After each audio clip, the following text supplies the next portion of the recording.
சமூகத்தின் குரல் சார்பாக உங்களை நான் சந்திக்கிறேன். இன்று நாம் காணப்போவது விஜய் ஆட்சி அமைப்பாரா, இல்லை அதிமுக திமுக ஆட்சி அமைக்குமா, இல்லை தமிழகத்தில் கவர்னர் ஆட்சி வருமா, இதை நாம் பார்க்க இருக்கிறோம். தமிழகத்தில் கடந்த சட்டமன்ற தேர்தலில் தவேக கட்சி விஜய் அறுதி பெரும்பான்மையாக வெற்றி பெற்றார். 108 பெரும்பான்மை இல்லாமல் வெற்றி பெற்றார். ஆனால் ஆளுநரிடம் 2 முறை அவர் பதவியேற்புக்கு கேட்கும் பொழுது ஆளுநர் மறுக்கிறார். ஆளுநர் ஏன் மறுக்கிறார் என்றால், பெரும்பான்மையை காட்டுங்கள், பெரும்பான்மையை காட்டுங்கள், நிரூபியுங்கள், உங்களுக்கு 2 வாரம் டைம், 2 நாள் டைம், இப்படியெல்லாம் சொல்லி நான் நேற்று முன்பு தினம் அவர் தன்னுடைய உறுதிப்பாட்டை கூறியுள்ளார். தவேக கட்சி குதிரை பேரம் பேசி அவர்கள் அறுதி பெரும்பான்மை நிரூபிக்க முடியாது என்ற சூழ்நிலையில் நான் அவர்களுக்கு பதவி பிரமாணம் செய்ய முடியாது என்று சொல்லியுள்ளார். ஏன் ஆளுநர் இந்த முடிவை சொல்கிறார் என்றால், காங்கிரஸ் கட்சியை விஜய் தேர்ந்தெடுத்ததால் மேலிடத்தில் பிஜேபி, அமித்ஷா, டபுள் இன்ஜின் இவர்கள் செய்யும் வேலை ஆளுநரை ஆட்டி படைக்கிறார்கள். அவர்கள் நினைத்தது, இவர்கள் அதிமுகவுடன் இணைந்தால் நாம் தமிழகத்தில் அதிமுக எடப்பாடி பழனிசாமியின் வழியாக நாம் ஆட்சியை அமைத்து விடலாம் என்று நினைத்தார். ஆனால் எல்லாமே தலைகீழாக மாறியதால் விஜய்க்கு பதவி பிரமாணம் செய்து வைக்க முடியாது என்று ஆளுநர் உறுதிபட உள்ளார். இந்த சூழ்நிலையில் விசிக, கம்யூனிஸ்ட் இவங்க 2 பேரும் ஆதரவு தருவார்களா என்ற நோக்கத்தில் விஜய் கட்சியில் உள்ள ஆதவ் அர்ஜுனா, அருண், புஷி ஆனந்த் இவர்கள் எல்லாம் தங்களுடைய அலுவலகத்திற்கு ஓடி போய் பெரும்பான்மை நிறுவுவதற்கு எங்களுக்கு உதவி செய்யுங்கள் என்றெல்லாம் கேட்கும்போது அவர்களுடைய நிலைப்பாட்டை அவர்கள் கூறிவிட்டனர். காங்கிரஸ் என்ன என்றால், 20 வருஷமாக கூட்டணியில் இருந்த காங்கிரஸ் இன்னைக்கு அசால்ட்டாக திமுகவை தள்ளிவிட்டு விஜயுடன் கைகோர்த்து உள்ளது. இந்த 5 சட்டமன்ற உறுப்பினர்களுக்கு திமுக செலவழித்த தொகை என்ன? திமுக உறுப்பினர்கள் பாடுபட்ட ஓட்டு போடுங்கள், ஓட்டு போடுங்கள், ஒவ்வொருடைய கைகளையும் பிடித்து காங்கிரஸ் 5 சட்டமன்ற உறுப்பினர்களையும் வெற்றி பெறுவதற்கு திமுக உடன்பிறப்புகள் ரத்தத்தின் ரத்தங்கள் உழைத்தது என்ன? இவை எல்லாவற்றையும் உதறிவிட்டு இவர்கள் வந்து விஜயுடன் ஆதரவு தருகிறோம் என்று சென்றதால் தான் இன்றைக்கு அமித்ஷா, மோடி அங்க இருந்து திருக்கி கொண்டிருக்கிறார். விஜய் ஆட்சி அமைக்க முடியாது. ஆளுநருக்கு தேவை என்ன என்றால், பதவி பிரமாணம் செய்து வைப்பது மட்டும்தான். அறுதி பெரும்பான்மையை அவர் நிரூபிக்க எங்க வேண்டும் என்றால், சட்டமன்றத்தில் அறுதி பெரும்பான்மையை நிரூபிக்க வேண்டும். இதுதான் அரசியல் வரமுறை சட்டம். ஆனால் இப்ப வந்திருக்கிற ஆளுநர் இப்பொழுதே என்னிடம் 118க்கு ஆன உறுப்பினர்களை என்னிடம் கொடுங்கள் என்று கேட்கும்போது விஜயால் முடியவில்லை. விஜய் என்ன செய்வதென்று, அரசியலுக்கு புதுசு தானே, தமிழக மக்கள் மாற்றம் வேண்டும் மாற்றம் வேண்டும் மாற்றம் வேண்டும். நாங்க என்ன மாற்றம் வேண்டும்? 113 வச்சிருக்கேன்னு சொல்லி போய் ஒரு ஆளுநர்கிட்ட போய் பேசலாமா? எனக்கு 108 இருக்கியா, நான் அறுதி பெரும்பான்மையை சட்டசபையில நான் நிரூபிச்சுக்கிடுவேன், எனக்கு இப்ப பதவி பிரமாணம் செய்யான்னு சொல்லி அதை பத்தி அவர் கேட்கவே இல்லை. இந்த குழந்தை போய் கையில இப்படி கொடுத்துட்டு இப்படி வந்துரும்ல, அதே மாதிரி வந்துட்டு 2 முறை பார்க்காரு. எதற்கு? பிஜேபியை அடித்து பேச வேண்டும், ஆளுநரை எதிர்த்து பேச வேண்டும். நீங்க தான் ஆட்சி அமைக்க போறீங்க, உங்களால என்னனாலும் செய்யலாம். ஆட்சி அமைக்க போறது நீங்க. ஏன் பிஜேபியை பத்தி பேச மாட்டேங்க? பிஜேபியை பத்தி பேசணும் என்ற காலங்கள் வரும், நீங்கள் ஆட்சி அமைத்தால். அதை பற்றி ஏன் நீங்கள் பேச மாட்டேங்கிறீர்கள்? ஆளுநரை எதிர்த்து பேச வேண்டும். ஆனால் விஜய் ஆளுநரை எதிர்த்து பேசுவதற்கு பயப்படுகிறார். நாங்கள் நிரூபிச்சுக்கிறோம், எங்கனாலும் நிரூபிச்சுக்கிறோம், சட்டசபையில நாங்க நிரூபிச்சுக்கிறோம், எங்களை இப்ப பதவி பிரமாணம் செய்வேன்னு சொல்லி தைரியமாக பேச தெம்பில்லாதவர் விஜய். இவர் எப்படி தமிழ்நாடு அரசுக்கு எனக்கு நிதி கொடு எப்படி என்று மோடியை கேட்பார், இல்ல அமித்ஷாவை கேட்பார்? இவரை நம்பி தமிழக மக்கள் எப்படி வாக்களித்தார்கள்? இது கேள்வியில் 1000 கேள்விக்குறிகள் இலை எழுந்துள்ளது. எதிர்த்து பேச வேண்டும்.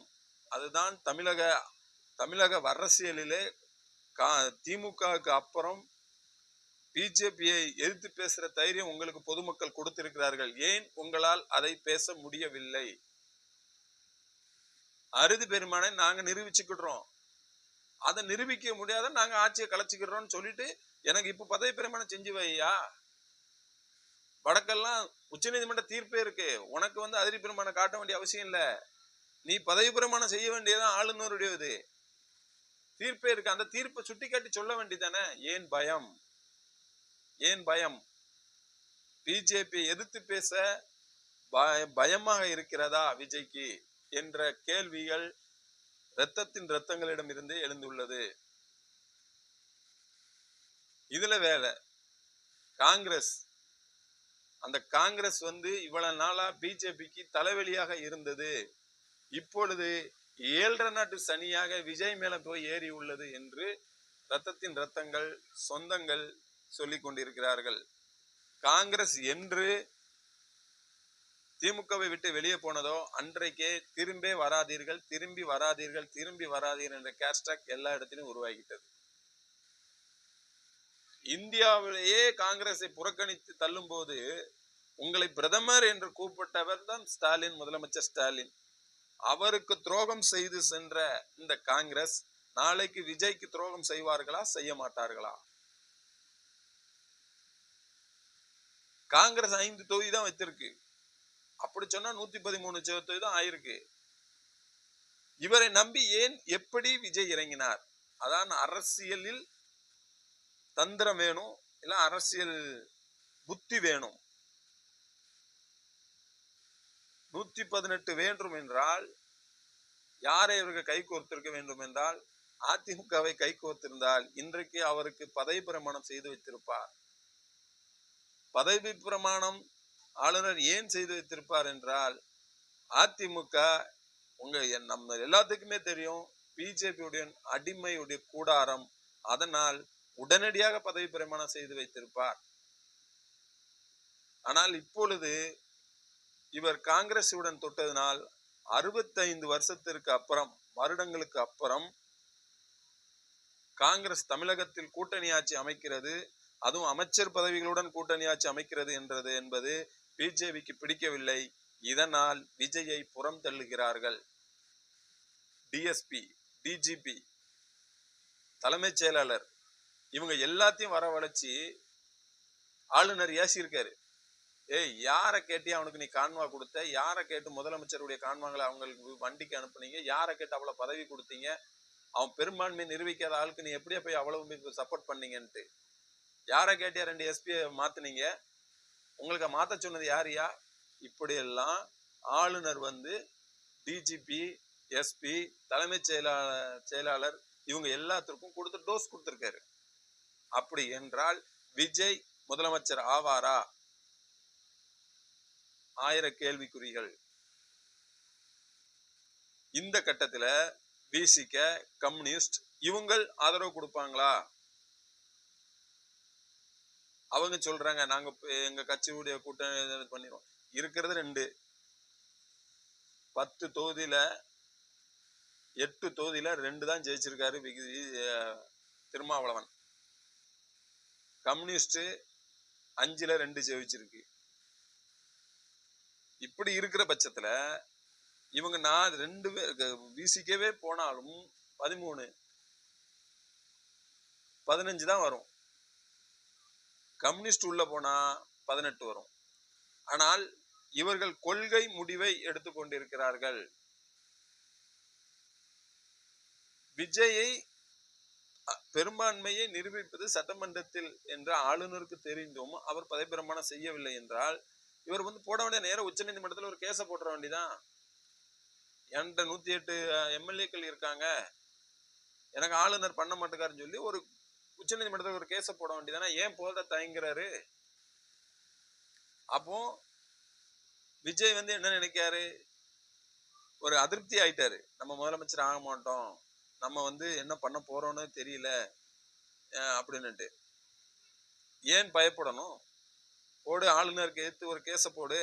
ஆளுநர் உச்ச நீதிமன்றத்துக்கு ஏன் இழுக்க பயப்படுறீங்க? பயம். அப்படி விஜய் 6 மாசத்துக்கு அப்புறம் ஆட்சி அமைச்சாலும் 6 மாசத்துக்குள்ள அவங்க ஆட்சியை கலைச்சிருவாங்க. ஏனென்றால் இவருக்கு பெரும்பான்மை கொடுக்கிறவங்களுக்கு அமைச்சர் பதவி கொடுக்கும் பொழுது கட்சிக்காக உழைத்து கட்சியில வெற்றி பெற்று வந்தவர்கள் அதிருப்தியில் இருப்பார்கள். அமைச்சர் பதவி கொடுக்கல இல்லாதவங்க. அப்படி இருக்கும்போது இவர்கள் அதிருப்தியானவர்கள் ஒரு சைடில் இருக்கும்போது பிஜேபி அதிருப்தியான எம்எல்ஏக்களை கையில தூக்கி அவங்களுக்கு தேவையான நன்கொடைகளை கொடுத்து ஒரு 20 பேரை எடுக்கும்போது அங்கே அதிமுகவுடைய ஆட்சி அமைவதற்கு அதிக வாய்ப்பு உள்ளது. கவிழும் கவிழும், இது உறுதி. தமிழக மக்கள் ஒரு ஸ்டாரை நம்ம கொண்டு வந்துட்டோம், அவர் நல்லது செஞ்சிருவாரு, இந்த 2 கட்சிக்கும் மாற்றாக ஒரு நல்லது செஞ்சிருவார் அப்படின்னு கொண்டு வந்த ஒரு தலைவரை இன்னைக்குடைய சூழ்நிலையை பார்த்தீங்கன்னா அழுகிறதா இல்ல வருத்தப்படுறதா என்னன்னே சொல்ல முடியாத சூழ்நிலைக்கு கொண்டு போய்விட்டார்கள். அவர் நேர பனையூர்ல போய் படுத்து தூங்கிட்டார். என்ன பண்ண, ஆளுநரை 2 தரப்பு சந்திச்சாச்சு, ஆளுநர் பெரும்பான்மை இல்லை, உனக்கு நான் பண்ணி வைக்க முடியாதுங்காரு. என்ன பண்ண, அடுத்து என்ன பண்ண போகுது கேள்விகள் அப்படி எப்படி. இன்னொன்று, அதிமுக 2ஆக உடைகிறது. வேலுமணி, தங்கமணி, சி.வி. சண்முகம் இவர்கள் எல்லாரும் இவர்கள் கட்டுப்பாட்டில் ஒரு 20 எம்எல்ஏக்கள் வைத்திருக்கிறார்கள். இவர்கள் 2 பேரும் தாவேகாக்கு ஆதரவு கொடுப்பதற்கு மனநிலையில் வந்துட்டார்கள். ஆனால் எடப்பாடி பழனிசாமி அது விருப்பம் இல்லாததால் அவர் ஒதுங்கி போறார். அவரை வற்புறுத்தி நீங்க வந்தாலும் சரி வராட்டாலும் சரி நாங்கள் தாவேகாக்கு ஆதரவு தருவோம் என்று சொல்ற அளவுக்கு சி.வி. சண்முகமும் வேலுமணியும் போயிட்டாங்க. அப்போ எடப்பாடிக்கு என்ன அங்க மரியாதை, பொதுச் செயலாளர் என்றதற்கு என்ன மரியாதை அங்கே உள்ளது? இதற்கு பயந்து எடப்பாடி என்ன செய்தார், தனக்கு ஆதரவான எம்எல்ஏக்களை புள்ள கொண்டு பாண்டிச்சேரி ரெசார்ட்ல கொண்டு வச்சுட்டாரு. அங்க பெரும்பான்மை நிறைவேற்றி கட்சி ஆட்சி அமைய வரைக்கும் நீ இங்கதான் இருக்கணும், நீ எங்கேயும் போக வேண்டாம், நீ இங்கே இரு, உனக்கு சாப்பாடு வந்துடும், மது வந்துடும், என்ன வேணாலும் உனக்கு வந்துடும், இங்க சாப்பிட்டு இங்கே இருந்து தூங்கு, என்னன்னாலும் செய்யி, உனக்கு வேண்டியது வரும் அப்படின்னு அவர் அங்க கொண்டு அடைச்சு வச்சுட்டாரு. இந்த சூழ்நிலையில எடப்பாடியையும் வேலுமணியையும் இந்த தங்கமணி வேலுமணி சி.வி. சண்முகம் 2 பேரும் எடப்பாடியை பார்க்கவில்லை, எடப்பாடியை சந்திக்கவில்லை என்ற செய்திகள் வட்டாரங்கள் வந்து கொண்டிருக்கிறது. இந்த நேரத்தில் அதிமுக 2ஆக உடையக்கூடிய அளவுக்கு சென்று விட்டது. ஓபிஎஸ் என்ன நிலைமை ஏற்பட்டதோ அந்த நிலைமை எடப்பாடிக்கு ஏற்படுமா என்ற ஒரு கேள்விகள் எழுந்துள்ளது. சசிகலா விரும்பியபடி எடப்பாடி அங்கே இருக்கக்கூடாது, துரோகி என்று அவங்கள் முயற்சி இந்த எலெக்ஷன்ல தென்பட்டிருக்குள்ளது. எப்படி தென்பட்டிருக்கு அப்படின்னா, ஆர்.பி. உதயகுமார், திண்டுக்கல் சீனிவாசன், நத்தம் விஸ்வநாதன், செல்லூர் ராஜு இவங்க எல்லாத்தையும் காலி பண்ணிட்டாங்க. எதிர்த்து ஒரு ஆப்போசிட்ல ஒரு டீம் ஒரு ஒரு வேட்பாளரை போட்டு காலி பண்ணிட்டாங்க. வேற எவனால செவிக்கணும், இவங்க வெற்றி பெறக்கூடாது என்ற அந்த எண்ணத்தில் அந்த அம்மா ஓடினதின் காரணம் இன்றைக்கு அவர் வெற்றி பெற்றுள்ளார் சசிகலா. நயினா நாகேந்திரனை காலி பண்ணிட்டாங்க. இதுதான் அரசியலுடைய வட்டாரங்கள்ல ஓடிக்கொண்டிருக்கிறது. அதனால் அதிமுக இரண்டாக உடைந்து ஒரு பக்கம் தாவேகாவுக்கும் பாதி பக்கம் எடப்பாடியிடம் நிற்பதாக தகவல்கள் வெளியாகி உள்ளது. இந்த 20 பேரும் வேலுமணியிடமும் சி.வி. சண்முகத்திடம் இருப்பவர்கள் 20 பேரும் விஜயிடம் போய் சேரும் பொழுது ஆளுநர் கூப்பிட்டு உடனடியாக பதவி பிரமாணம் செய்வார். ஏனென்றால் வேலுமணி யார், தங்கம் சி.வி. சண்முகம் யார் என்று உங்களுக்கே தெரியும். அதை சொல்ல வேண்டிய அவசியம் கிடையாது. அதனால உடனே செய்வாங்க. ஏன்னா இவங்க மூலமா ஆட்சி அமைத்திற்கு அதிக வாய்ப்பு இருக்கு. ஒருவேளை இந்த 20 பேரும் அங்கு சேரும் பொழுது காங்கிரஸ் பிரிந்து வந்தால் காங்கிரஸ் நடு ரோட்ல நிக்கணும், தனியா ஆளாக நிக்க வேண்டும். அவர்கிட்ட இருக்கிற 5 எம்எல்ஏவோட நிக்க வேண்டியதான். இப்படியே திமுக கூட போய் சேரவும் முடியாது. அரசனை நம்பி புருஷனை கைவிட்டு வந்த கதையா ஆயிடக்கூடாது. வந்ததுனால இன்னைக்கு காங்கிரஸ் நிலை தன்னந்தனி தான் நிற்க வேண்டிய சூழ்நிலை ஏற்பட்டுள்ளது. இதுல வேற ஒரு புரளி ஏற்பட்டிருக்கு. திமுகவும் அதிமுகவும் சேர்ந்து ஆட்சி அமைக்க போகுதுங்க. அது ஒரு காலத்திலும் நடைபெறாது. அதற்கு ஸ்டாலின் சம்மதிக்கவே மாட்டார்.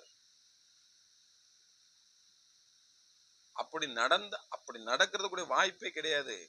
அப்போ ஜெயலலிதா, எம்ஜிஆர் இவங்க 2 பேருடைய போட்டாவையும் கழட்டி போட்டு போயிட வேண்டிதான். இந்த சைடு திமுக கலைஞர் படத்தை கழட்டி விட்டுட்டு அண்ணா படத்தெல்லாம் கழட்டி போட்டுட்டு போயிட வேண்டிதான். இப்படிதான் நடக்க வேண்டிய சூழ்நிலை உருவாகும். தமிழக மக்கள் இவங்க 2 பேரும் ஒன்று சேர்ந்தா தமிழக மக்கள் அடுத்த எலெக்ஷன்ல இவங்களை எல்லாத்தையுமே காலி பண்ணிடுவாங்க. ஏன்னா இவங்க 2 பேருமே திருடர்கள், 3வது ஒரு ஆள் வந்திருக்கான், அவனுக்கு ஆட்சி செய்ய விடாம தட்டிட்டாங்க அப்படின்னு சொல்லி இனி வருகிற எலெக்ஷன்ல ஃபுல்லா விஜய் ஏறிக்கொண்டு போக வேண்டிய சூழ்நிலை ஏற்பட்டுரும். இதனால் இவங்க 2 பேரும் சேர மாட்டார்கள். ஊடகங்களில் வருகிற செய்திகள் அனைத்துமே உண்மைக்கு புறம்பான செய்திகள் வருகின்றது என ரத்தத்தின் ரத்தங்கள் சொந்தங்கள் செய்து சொந்து கொண்டிருக்கிறார்கள். அவர்கள் டிஆர்பி ரேட்டு ஏறுவதற்காக செய்து கொண்டிருக்கிறார்கள் என சொல்லப்படுகிறது. இந்த தேர்தல் ஒரு விசித்திரமாக தேர்தலாக நடந்திருக்கு. ஸ்டாலின் எதிர்கட்சி ஆகியும் அவர் தோல்வி அடைந்து எதிர்கட்சி தலைவராக முடியவில்லை. எடப்பாடி 54 இடத்தை பிடித்தும் அவர் எதிர்கட்சி தலைவராக ஆக முடியவில்லை. விஜய் 108 இடங்கள் பிடித்தும் பெரும்பான்மை நிரூபிக்க முடியாமல் முதலமைச்சராக முடியவில்லை. இந்த 3 சம்பவங்களும் இந்த சட்டமன்ற தேர்தலில் 2026 சட்டமன்ற தேர்தலில் நடைபெற்று இதனால் இருக்கிறது. காங்கிரஸ் தொகுதிகளில் வேலை செய்யவில்லை என்ற எண்ணங்கள் வந்திருக்கு. காங்கிரஸ் முதல்ல இருந்தே திமுகவுக்கு பெரிய தலைவலி. இதை ஸ்டாலின் உணரவில்லை. பழைய நண்பர்கள், பழைய உணவு என்ற எண்ணத்தில் அவர்களை இந்த கூட்டணியில் சேர்த்ததுதான் அவர் செய்த மிகப்பெரிய தவறு என்று ரத்தத்தின் ரத்தங்கள் சொன்று கொண்டிருக்கிறார்கள். இன்னொன்று, ஒவ்வொரு தொகுதியிலும் வேட்பாளர்கள் தோற்றதற்கு காரணம் விஜய் விசில். யார் வேட்பாளர் என்றே தெரியாது. ஆனால் மக்கள் ஓட்டு போட்டது whistle Vijay, whistle Vijay, whistle Vijay. இப்படி ஓட்டு போட போய் தான் இன்று 108 இடங்களை பிடித்து தன்னந்தனியாக ஆட்சி அமைக்க முடியாமல் அலைந்திருக்கிறார். தமிழக மக்களுக்கு ஒண்ணு தெரியணும், நல்ல டான்ஸ் ஆடணும். நல்ல டான்ஸ் ஆடி அந்த இடுப்பு அப்படி காட்டினா தான் இனி தமிழக மக்கள் ஓட்டு போடுவாங்கங்கிறது தெரிகிறது. நல்லா டான்ஸ் ஆடி நல்லா இது பண்ணி இடுப்பெல்லாம் காட்டிக்கிட்டு டான்ஸ் ஆடினா தான் இருக்கும். இது எதுல தெரியுது அப்படின்னா, அந்த இன்ஸ்டாகிராம்ல அப்படிதான். ஒரு சின்ன பிள்ளை படத்தை போட்டா கூட வராது, அந்த வியூவர்ஸ்லாம் வராது. அதே ஒரு லேடி வந்து லைட்டாக ஒரு இடுப்பு அப்படி இடிச்சுட்டு காட்டிட்டா போதும், அதுக்கு வியூவர்ஸ் 2K 3Kன்னு இருக்கும். அந்த சூழ்நிலைக்கு இன்னைக்கு தமிழ்நாடு வந்து தள்ளப்பட்டிருக்கு. ஸ்டாலின் தொகுதியில இருந்த வேட்பாளர் வந்து கந்து வெட்டி, கட்ட பஞ்சாயத்து, ஆம்ஸ்டாங் கொலை வழக்குல இருக்கிறவரு, இவரெல்லாம் ஜெயிக்க வச்சிருக்காங்க தமிழ்நாட்டு மக்கள். ஆனால் தமிழகத்திற்கு நல்லது செய்த தமிழக முதலமைச்சர் ஸ்டாலின் எலெக்ஷனுக்கு முன்னால ஒரு 5000 ரூபாய் போட்டாங்களா, அந்த நன்றி கூட தமிழ்நாட்டு மக்களுக்கு இல்லை என்று சொல்லப்படுகிறது. அதனால் சினிமா மோகத்தில் தமிழகம் சென்றுள்ளது என்ற எண்ணம் உள்ளது. விஜய்க்கு இப்போதான் ஆதரவா வராங்க. யாரு? சினிமா துறையில ஃபுல்லா இப்பதான் சொன்னாங்க, ஐயா அவங்க ஆட்சி அமைக்க விட்டுருங்க ஐயா, ஐயா அவரை ஆட்சி அமைக்க விடுங்க ஐயா, எங்களோட ஒரு ஆள் இருந்தவர், அவர் ஆட்சி அமைக்க விடுங்க, ஆட்சி அமைக்க விடுன்னு எல்லாரும் கையெடுத்து கும்பிட்டு செல்லுலாம் போட்டுட்டு இருக்கான். ஆனா நீ ஆளுநர் சொல்லிட்ட, நீ என்னத்தை சொல்லியா, நீ என்னத்தை பண்ணாலும் சரி, நான் உன்னைய ஆட்சி அமைக்க விட மாட்டேன், உனக்கு நீ பெரும்பான்மை நிரூபி, உன்னைய நான் ஆட்சி அமைக்க விடுறேன். இதுதான் அவரோட ஒரே வார்த்தையில முடிச்சுட்டு போயிட்டாரு. ஆனா சினிமா திரை உலகங்கள்ல எல்லாரும் விஜய் நம்ம ஆட்சி அமைச்சா நல்லா இருக்கும், ஆட்சி அமைச்சா நல்லா இருக்கும்னு நினைக்காங்க. விஜய் இப்படி வந்து ஜெயிச்சிட்டாரு அப்படிங்கும்போது இன்னொரு டாப் ஸ்டார் இருந்து வருவாரு, நம்மளும் போயிட்டா என்ன, நம்மளும் முதலமைச்சர் ஆயிடலாம்ல தமிழ்நாட்டுல அப்படின்னு விஜய்க்கு அடுத்து இருக்கிற ஆட்களும் உள்ள வரலாம். ஆனால் தமிழ்நாடு வந்து சினிமா என்ற மோகத்தில் சென்றுள்ளது. சினிமாவில் ஒரு மூஞ்ச காட்டிட்டா அவன் வந்து முதலமைச்சர் ஆயிடலாம். இது வந்து 2026 தேர்தல் கொடுத்த ஒரு பெரிய அங்கீகாரம். இன்னொன்று, தூத்துக்குடி கீதா ஜீவன் அவர்களை எல்லாரும் அக்கா அக்கா என்று அழைப்பார்கள். ஆனால் அவர்கள் தோற்றது யாருக்குமே மறுக்க முடியவில்லை, எண்ணி கூட பார்க்க முடியவில்லை. அவர் தோற்றது. தூத்துக்குடியில் இன்றைக்கு சாலை வசதிகள், குடிநீர் வசதிகள், மின்சாரம் கட்டாயம் இருக்கிறதுக்கு மிக பெரிய ஒரு காரணம் யார் என்றால் அமைச்சர் கீதா ஜீவன். அவர்களை தூத்துக்குடி மக்கள் எதற்காக புறக்கணித்தார்கள் என்ற ஒரு கேள்விக்குறியை எழுந்துள்ளது. அதை பற்றி சமூகத்தின் குரல் ஆய்வு செய்து பார்த்தபோது 3 வகை சொல்கிறார்கள். ஒன்று, உள்கட்சி பூசல். இன்னொன்று, அவர்கள் நம்பும் மாமன்ற உறுப்பினர்கள். இன்னொன்று, தேர்தல் முந்தின நாள் நடைபெற்ற பண பட்டவாடா அப்படின்னு சொல்லுவாங்க. அந்த இதில் பாதி மக்கள் தலைவீழாக மாறி உள்ளார்கள். என் வீட்டுக்கு கொடுத்துட்டான், பக்கத்து வீட்டுக்கு கொடுத்துட்டான், ஆனா என் வீட்டுக்கு வரல, என் வீட்டுல 9 ஓட்டு இருக்கு, 9 ஓட்டு இருந்தோம், எனக்கு வரல. நான் வந்து என்னுடைய ஓட்டு அண்ணா நகர்ல இருக்கு, ஆனா நான் இருக்கிறது வந்து எழில் நகர்ல இருக்கேன், ஆனா எனக்கு வரல. நாங்க போய் அதை பத்தி கேட்டா நீங்க எங்களுக்கு வரல, நீங்க வந்தாதான் நான் கொடுப்பேன் இப்படின்னு சொன்னதாலே பாதி ஓட்டுக்கள் பிரிந்ததாக சொல்லப்படுகிறது. இன்னொன்று, கட்சிக்குள் உள்கட்சி பூசல் நடைபெற்று கொண்டிருக்கிறது. திமுகவுக்குள் உள்கட்சி பூசல் நடைபெறுகிறது. வேறு யாரிடமிருந்து வரவில்லை, அது தன்னுடைய சொந்தத்தில் இருந்தே வருகிறது.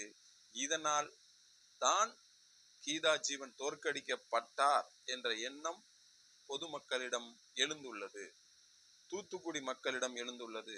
அவர் தோற்பவரா, அவர் எப்படி தோற்றார் இப்படி என்று. நாங்கள் விசாரித்தவரை தேர்தலுக்கு 10 நாட்களுக்கு முன் வந்து டேரா போட்ட ஒரு சினிமா நடிகன்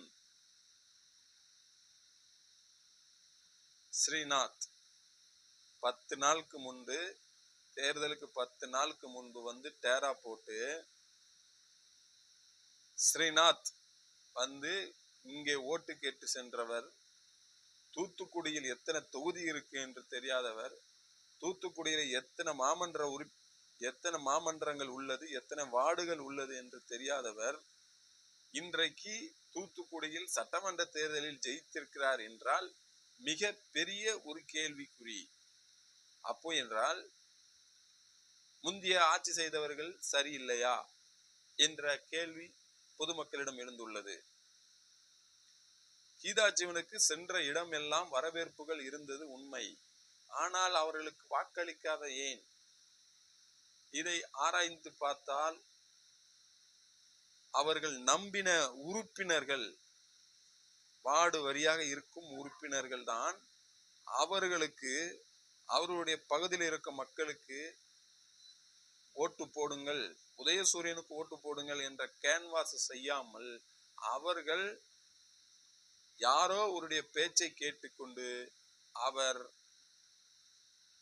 ஏதோ ஒரு எலெக்ஷன் நடக்கிற மாதிரி இருந்தார்கள். இதனால் தான் தூத்துக்குடியில் திமுக தோல்வி உற்றதற்கு முழு முக்கிய காரணம் என்று சொல்லப்படுகிறது. மெயின் என்னவென்றால் விசில் துட்டு கொடுக்கலன்னு சொல்ல முடியாது. விசில்லாம் இவங்களால கொடுக்க முடியாத இடத்துலலாம் அவங்க கொடுத்துருக்காங்க. கிருபை நகர், திரேஸ்புரம், ஆத்மா நகர், இப்படி இடத்துலலாம் அவங்க வந்து சும்மா அள்ளி வீசியிருக்காங்க. அதெல்லாம் அவங்க கொடுக்கலன்னு சொல்லலை. 5 பைசா செலவழிக்கணும்னு நம்ம சொல்ல முடியாது. அவங்களும் துட்டு வீசியிருக்காங்க. இப்படி இந்த சூழ்நிலையில் தான் திமுகவிடம் இருந்து கொடுக்கப்பட்ட, வாக்காளர்களுக்கு கொடுக்கப்பட்ட பிஸ்கட்டுகள் முழுமையாக சென்று அடையாததால் இவர்களுக்கு தோல்வி அடைந்தது என்று தெரிகிறது. இனி வரும் காலங்களில் திமுகவில் வந்து தூத்துக்குடி திமுக மாவட்ட கழகத்தில் இருந்து இப்படிப்பட்ட நிர்வாகிகளை களை எடுக்க வேண்டும் என்ற கோஷங்களும் எழுந்துள்ளது. இதை மாவட்ட செயலாளர் கீதா ஜீவன் செய்வாரா என்றால் இனிமேல் பொறுத்திருந்து நாம் பார்க்க வேண்டும். இதே நிர்வாகிகளை வைத்து இவர் மீண்டும் ஒரு தேர்தலை சந்தித்தாலும் இவருக்கு தோல்வி ஏற்படும் என்ற எண்ணங்கள் ஏற்பட்டிருக்கிறது. அதனால் திமுக தூத்துக்குடியில் தோற்றதற்கு முழு முக்கிய காரணம் உள்கட்சி பூசல், வேலை பார்க்காத மாமன்ற உறுப்பினர்கள், பட்டுவடா. இந்த 3ஆல் அவர்கள் தோல்வி அடைந்துள்ளார்கள் என்று சொல்லப்படுகிறது. அதனால் துரோகம் செய்யும் உறுப்பினர்கள் இருக்கும் வரை, அது அதிமுகவும் சரி, திமுகவும் சரி, தாவேகாவா இருந்தாலும் சரி, அது ஆட்சியில் அமர முடியாது, அவர்கள் வெற்றி பெற முடியாது. இதை எல்லா கட்சியில இருந்தும் களை எடுக்க வேண்டும். விசிலுக்கு வாக்களித்தார்கள் என்றால் மாற்றம் வேண்டும். மாற்றம் வேண்டும். என்ன மாற்றம்? திமுகவால் கொண்டு வரப்படாத எதுவுமே இல்லை. பெண்களுக்கு படிப்பதற்கு படிப்பகம், மகளிருக்கு தங்குறதுக்கு விடுதி, 1000 ரூபாய் பெண்கள் நிதி உதவி, பல இது இருக்கு, மகளிர் உரிமை தொகை, எல்லாமே இருந்தும் திமுக இந்த வட்டம் தோற்கடிக்கப்பட்டதற்கு காரணம் நடிகன். வந்தா நல்லது செய்வான், நடிகன். இந்த நடிகனை நம்பி தமிழக மக்கள் வாக்களித்ததால் இன்று தத்தளித்துக் கொண்டிருக்கிறது. யார் முதலமைச்சர், யார் முதலமைச்சர், யார் முதலமைச்சர் என்று தமிழக மக்கள் உற்று கவனித்துக் கொண்டிருக்கிறார்கள். நாம் இதை இன்னும் பொறுத்திருந்து பார்ப்போம். ஒவ்வொரு தொகுதியாக நாம் பார்த்து கொண்டு இருக்கிறோம். தோல்வி நடந்தது என்ன என்று நாம் தூத்துக்குடி எடுத்து பார்க்கும்போது 3 காரியங்களை உங்களிடம் சொல்லிவிட்டோம். இன்னும் அடுத்த தொகுதியில் திமுக தோற்கதற்கான காரணம் என்று நமது களப்பணியாளர்கள் விசாரித்துக் கொண்டிருக்கிறார்கள். நன்றி, வணக்கம்.